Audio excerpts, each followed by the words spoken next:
വാർത്തകൾ വിശദമായി. ശബരിമല സ്വർണ്ണ കവർച്ച കേസിൽ ഒന്നാം പ്രതിയായ ഉണ്ണികൃഷ്ണൻ പോറ്റിയുടെ ജാമ്യാപേക്ഷയിൽ വിധി ഇന്ന്. രണ്ടാമത്തെ കേസായ കട്ടിളപ്പാളി കേസിലാണ് കൊല്ലം വിജിലൻസ് കോടതി ഇന്ന് വിധി പറയുക.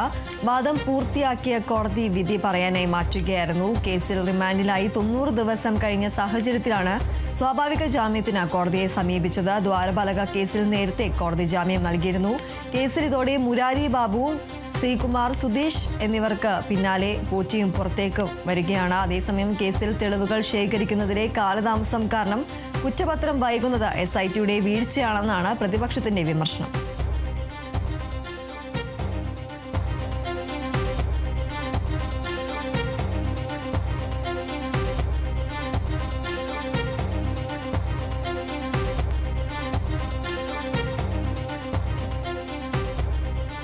ശബരിമല സ്വർണ്ണ കവർച്ച കേസിൽ മുഖ്യപ്രതിയായ ഉണ്ണികൃഷ്ണൻ പോറ്റിയുടെ ജാമ്യാപേക്ഷയിൽ ഇന്നാണ് വിധി പറയുന്നത്.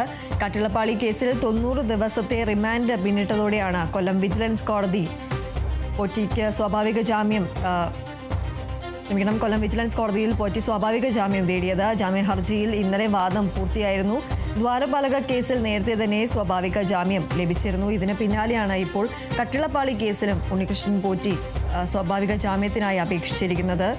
ദ്വാരപാലക കേസിലാണ് നേരത്തെ സ്വാഭാവിക ജാമ്യം ലഭിച്ചത്.